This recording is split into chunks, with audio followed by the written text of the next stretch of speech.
السلام علیکم دوستو، آج ہم آپ کو سلطان صلاح الدین ایوبی رحمۃ اللہ علیہ کی شان کا ایک ایسا دلچسپ اور منفرد واقعہ سنانے والے ہیں جس کو سن کر آپ کا ایمان تازہ ہو جائے گا۔ دوستو، سلطان صلاح الدین ایوبی رحمۃ اللہ علیہ کے دور میں بغداد کے اندر ایک عورت رہتی تھی۔ اس کا ایک کمسن بیٹا تھا۔ اس کا شوہر وفات پا چکا تھا۔ اس عورت کا کوئی کمانے والا نہ تھا۔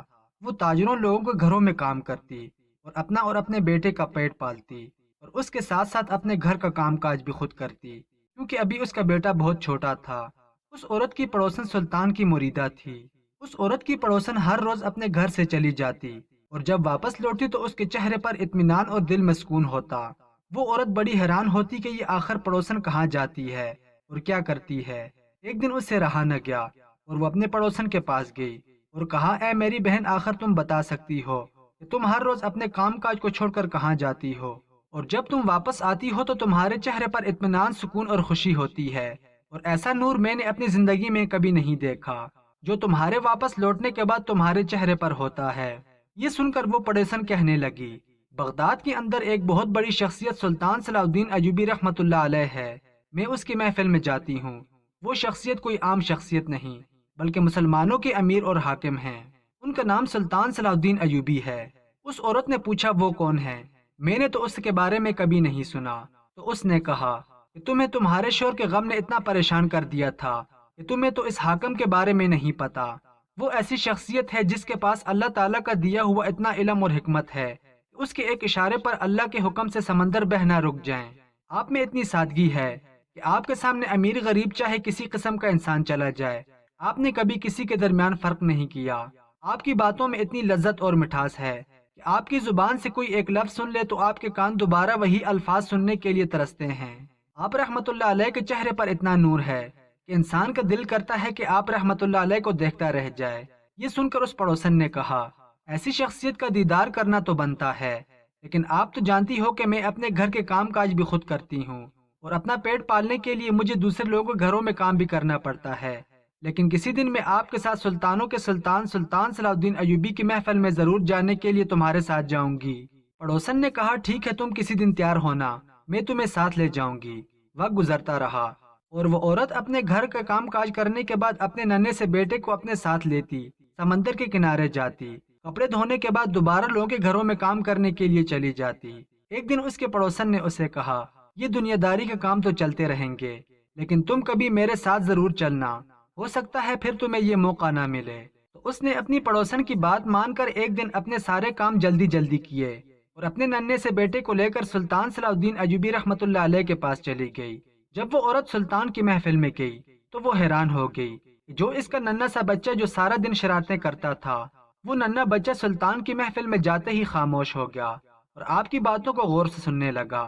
جب اس عورت نے نظر اٹھا کر دیکھا تو لاکھوں کا مجمع تھا اور آپ کی باتیں بڑے غور سے سن رہے تھے، اور جب اس عورت نے بھی آپ کی باتیں سنی تو آپ کی باتیں اس عورت کے دل کو جا لگیں۔ سلطان صلاح الدین ایوبی رحمۃ اللہ علیہ کی محفل ختم ہوئی اور وہ عورت اپنے پڑوسن کے ساتھ گھر واپس آئی، اور جیسے ہی گھر لوٹی تو پھر سے اس بچے نے شرارتیں شروع کر دیں۔ وہ حیران ہو گئی کہ آخر چند سال کا بچہ بھی جب سلطان کی محفل میں گیا تو بالکل خاموش ہو گیا، جیسے ایک عقل مند اور سمجھدار انسان محفل میں بیٹھا ہو۔ وہ عورت جان چکی تھی کہ آپ کی محفل میں جانا کسی سعادت سے کم نہیں ہے۔ وقت گزرتا رہا اور وہ عورت ہر روز سلطان صلاح الدین ایوبی رحمۃ اللہ علیہ کی محفل میں جاتی اور آپ کی باتیں سنتی اور اپنے ایمان کو تازہ کرتی۔ وقت گزرتا رہا اور ایک دن اپنے معمول کی طرح اس عورت نے اپنے گھر کے کام کاج کیے، اور کام کاج کرنے کے بعد اس نے کپڑوں کی گٹھڑی اٹھائی اور سمندر کنارے دھونے کے لیے چلی گئی۔ اپنے خیالوں میں گم اور سلطان کی باتوں کو یاد کر کے کپڑے دھونے میں اس طرح مگن ہوئی کہ اس کو خیال بھی نہ رہا کہ اس کا بیٹا کیا کر رہا ہے۔ تھوڑی دیر گزری، اچانک اس کی نظر پڑی کہ سمندر کی لہر نے موج کھائی اور اس کا بیٹا گر گیا۔ اس کو پتھر کی گہری چوٹ لگی۔ وہ عورت فوراً اٹھی اور اپنے بچے کو بچانے کی خاطر دوڑی۔ وہ چیخنے لگی، چلانے لگی، لیکن اس کو اپنے بیٹے کا خون بہتا ہوا دکھائی دیا۔ وہ اسی وقت دوڑتے ہوئے اپنے پڑوسن کے پاس گئی اور کہا، خدا کے واسطے میری مدد کرو، میرا اکلوتا بیٹا میری زندگی کا واحد سہارا، میرے جینے کی واحد وجہ زخمی ہو چکا ہے، تم اسے بچاؤ۔ اس کی سہیلی نے پوچھا، تمہارے بیٹے کو گہری چوٹ لگی ہے؟ تو اس نے کہا، کم از کم 1 گھنٹہ گزر چکا ہے اور خون بند نہیں ہو رہا۔ تو اس نے کہا، تمہارے بیٹے کا بچنا ناممکن ہے کیونکہ خون بہت زیادہ نکل چکا ہے اور دور دور تک کوئی حکیم بھی نظر نہیں آ رہا۔ تو اس پڑوسن کو اس عورت نے کہا، تم جانتی ہو میرا بیٹا اگر نہ بچا تو میں خودکشی کر لوں گی، میں اپنے بیٹے کے بغیر نہیں رہ سکتی۔ جب پڑوسن نے اس کی یہ حالت دیکھی تو اسی وقت قاضی صاحب کے پاس گئی اور قاضی صاحب کو ساری صورتحال کے بارے میں بتایا اور اس کی منت کی کہ قاضی صاحب آپ چند ایسے آدمیوں کو تلاش کریں جو اس بچے کو اٹھا کر کسی حکیم کے پاس لے جائیں، ہو سکتا ہے کہ اس کی زندگی کی سانسیں ابھی بھی باقی ہوں۔ قاضی صاحب نے نہ چاہتے ہوئے بھی اس عورت کی بات مانی اور دو ایسے آدمیوں کو بلایا جو کسی حکیم کو جانتے تھے۔ انہوں نے فوراً بچہ اٹھایا اور سفر شروع کر دیا، لیکن اس بچے کی سانسیں بند ہوتی ہوئی دکھائی دیں۔ تو پڑوسن نے کہا، تمہارا بچہ مر چکا ہے، اب تمہیں صبر کرنا ہوگا۔ اس نے کہا، میں صبر نہیں کر سکتی، مجھے سلطان کے پاس لے چلو، میں اس کو پیر پڑوں گی اور اس سے درخواست کروں گی کہ وہ میرے بیٹے کے لیے دعا کرے، کیونکہ ایک منصف حکمران کی دعا کبھی رد نہیں ہوتی۔ وہ عورت اس پڑوسن کو لے کر سلطان صلاح الدین ایوبی رحمۃ اللہ علیہ کے پاس گئی اور جا کر سارا ماجرا بتایا۔ تو سلطان نے پوچھا، اے خاتون بتاؤ تمہارے بیٹے کو بے ہوش ہوئے کتنا وقت گزر چکا ہے؟ تو اس نے کہا، حضور میرے بیٹے کو صبح سورج طلوع ہوتے ہی چوٹ لگی اور بے ہوش ہو گیا اور اب دوپہر کا وقت ہو چکا ہے۔ یہ سن کر تو ایک عام آدمی کی عقل بھی حیران رہ جائے کہ اگر انسان کا خون جسم سے بہت زیادہ نکل جائے تو چند لمحوں بعد اس کی موت واقع ہو جاتی ہے، لیکن یہاں بے ہوش ہوئے آدھا دن گزر چکا تھا اور وہ عورت کہہ رہی تھی، حضور آپ میرے بچے کو بچا لیں۔ سلطان اپنے وزیر کو لے کر اس بیوہ عورت کے گھر پہنچ گئے جہاں اس کا بچہ بے ہوش پڑا تھا۔ سلطان اس بچے کو دیکھ رہے تھے اور وہ عورت زار و قطار رو رہی تھی، لیکن سلطان نے اس عورت کی آنکھوں کو دیکھا جس میں ایک امید تھی۔ اس نے اللہ کی رحمت سے لو لگائی ہوئی تھی۔ آپ رحمت اللہ علیہ نے دعا کے لیے ہاتھ اٹھائے اور کہا، اے دریا پر حکومت کرنے والے، اے لہروں کو اٹھانے والے، اے سب کو سنبھالنے والے، تو حاضر ہے، تو حاضر ہے، لیکن تیرا یہ عاجز بندہ التجا کر رہا ہے۔ اس ماں کے دل کو تو سکون پہنچا دے، اس کے بیٹے کو صحت و تندرستی عطا فرما دے۔ یا اللہ تجھے تیرے محبوب تیرے آخری نبی کی آل کا واسطہ اس کے بیٹے کو صحتیاب کر دے۔ اس منظر کو سب دیکھ رہے تھے۔ سلطان کے ہاتھ آسمان کی طرف بلند تھے، ہر ایک کی آنکھ اشبار تھی، سب نے آپ کی آنکھوں میں وہ محبت دیکھی، عشق الہی کا وہ جذبہ دیکھا جو آپ کے وجود سے عشق الہی ظاہر ہو رہی تھی۔ پھر سلطان نے اس عورت سے پوچھا، تیرے بیٹے کا نام کیا ہے؟ اس نے آنسوؤں کو صاف کرتے ہوئے کہا، سلطان معظم میرے بیٹے کا نام ابراہیم رکھا ہے۔ ابراہیم نام سن کر سلطان صلاح الدین ایوبی رحمۃ اللہ علیہ بچے کے بالکل قریب آئے اور پکارا، اے ابراہیم تمہیں ماں سیدہ کی نسبت کا واسطہ، اللہ تعالیٰ کے حکم سے ہوش میں آ جا۔ جیسے ہی آپ نے دعا مکمل کر لی تو اس بچے کے دونوں ہاتھ ہلنے لگے اور یہ آواز سب لوگوں نے سنی جب بچے نے کہا، اللہ اکبر، اللہ سب سے بڑا ہے۔ آپ رحمت اللہ علیہ نے کہا، اللہ اکبر، اللہ بہت بڑا ہے اور اللہ ہر چیز پر قادر ہے۔ پھر سلطان نے اس بچے کا ہاتھ پکڑا اور اسے کھڑا کر دیا۔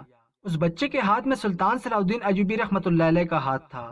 جب یہ سارا منظر اس بلکتی سے سکتی ماں نے دیکھا تو اسے یقین نہیں آ رہا تھا کہ سارا خون جسم سے نکل جانے کے بعد بھی میرے بیٹے کو ہوش آ گیا، لیکن جب اس نے سلطان کی شان کو دیکھا تو پھر یقین کر لیا اور آپ کے قدموں میں گر گئی۔ آپ رحمت اللہ علیہ نے فرمایا، اے خاتون تمہیں میرے قدموں میں گرنے کی ضرورت نہیں، بلکہ اس رب کا شکر ادا کرو جس کے حکم سے تجھے تیرا اکلوتا بیٹا واپس مل گیا ہے۔ بے شک اس دنیا میں جو کچھ بھی ہوتا ہے وہ اللہ کے حکم سے ہی ہوتا ہے۔ دوستو یہ تھے ہمارے سچے حکمران جن کی دعائیں کبھی رد نہیں ہوتی تھیں۔ دوستو یہاں آپ کو ایک ہندو عورت اور سلطان کا ایک اور دلچسپ واقعہ سناتے ہیں۔ ایک گاؤں میں ایک ہندو اور اس کی بیوی رہتے تھے۔ اس کی بیوی نے منت مانگی تھی کہ اگر میرا یہ مقصد پورا ہو جائے تو میں فلاں مندر پر جا کر اپنے بت کی پوجا کروں گی، اور اس کی وہ منت پوری ہو گئی۔ اس نے اپنے شوہر کو ساتھ لیا اور اپنے منزل کی طرف رواں دواں ہوئے۔ انہی کے گاؤں میں ایک منافق بھی رہتا تھا۔ وہ تھا تو مسلمان مگر صرف نام کا۔ اسے اللہ نے دولت سے بھی نوازا تھا۔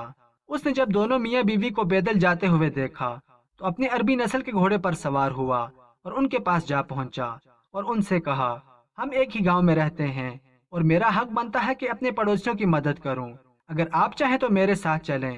تو اس کے شوہر نے کہا، نہیں ہم پیدل ہی جائیں گے، تم چلے جاؤ۔ اس نے کہا، یہ کیا بات ہوئی، آپ میرے ساتھ چلیں۔ تو اس ہندو نے کہا، نہیں ہم 3 لوگ گھوڑے پر سوار نہیں ہو سکتے۔ تو منافق آدمی نے کہا، ایسا کرو کہ تم مندر پیدل چلے جاؤ اور اپنی بیوی کو میرے ساتھ گھوڑے پر بٹھا دو، میں اسے مندر پہنچا دوں گا اور آپ دونوں کی ملاقات وہاں پر ہو جائے گی۔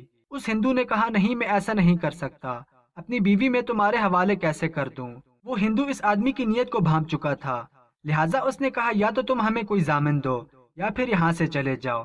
اس منافق نے کہا کس چیز کا ضامن؟ تو اس ہندو نے کہا کسی ایسے بندے کی ضمانت دو کہ تم میری بیوی کو کوئی نقصان نہیں پہنچاؤ گے۔ تو اس منافق نے کہا اس گھنے جنگل میں کیسے ضامن دے سکتا ہوں؟ تو اس ہندو کی بیوی نے کہا تم سلطان صلاح الدین ایوبی کو ضامن دے دو تو پھر میں تمہارے ساتھ چلنے کے لیے تیار ہو جاؤں گی۔ وہ آدمی جھوٹا منافق تھا۔ اس نے کہا ہاں میں تمہیں سلطان کی قسم کھا کر کہتا ہوں کہ میں تمہارے ساتھ کوئی زیادتی نہیں کروں گا۔ اس عورت نے یقین کر لیا اور اس کے ساتھ گھوڑے پر روانہ ہو گئی۔ جیسے ہی وہ گھوڑے پر سوار ہوئی اس نے اپنی جیب سے خنجر نکالا اور اس کے شوہر کی گردن اڑا دی۔ یہ منظر دیکھ کر اس کی بیوی کی چیخیں نکل گئیں اور اس آدمی نے اپنا گھوڑا دوڑا دیا۔ وہ گھوڑا دوڑائے جا رہا تھا۔ اس ہندو کی بیوی پیچھے مڑ مڑ کر دیکھ رہی تھی۔ اس نے کہا تم پیچھے مڑ مڑ کر کیا دیکھ رہی ہو؟ تمہارا شوہر تو مر چکا ہے۔ تو اس نے کہا میں اپنے شوہر کو نہیں دیکھ رہی، میں تو تمہارے سلطان صلاح الدین ایوبی کو دیکھ رہی ہوں۔ تو اس نے کہا تم تو ہندو ہو، تمہیں اس پر کیسے یقین ہے؟ تو اس نے کہا بے شک میرا تعلق ایک ہندو گھرانے سے ہے، لیکن تمہارے سلطان کو میں بہت مانتی ہوں، وہ میری مدد کو ضرور آئے گا۔ تھوڑی دیر گزری کہ ایک سفید داڑھی والا آدمی جس کے چہرے پر نور ہی نور تھا، اس کی آنکھوں سے نکلتے نور نے اس منافق کو اندھا کر دیا اور اس نور میں سے ایک تلوار نکلی جس نے اس کی گردن کاٹ دی۔ اب اس بزرگ نے اس عورت کو گھوڑے پر بٹھایا اور اس جگہ لے آیا جہاں اس کا شوہر تھا، اور اس ہندو کے دھڑ کے ساتھ کھڑے ہو کر کہا اللہ تعالیٰ کے حکم سے میں نے اپنی ضمانت پوری کر دی۔ ہندو عورت یہ سن کر وہی مسلمان ہو گئی اور پہلے جو وہ مندر جا رہی تھی اس نے اپنی منزل گھر کی طرف کر دی اور ساری زندگی دین اسلام کی پاسبانی کے لیے وقف کر دی۔ بے شک اللہ جسے چاہے ایمان کی روشنی سے نواز دے اور جسے چاہے گمراہ کرے۔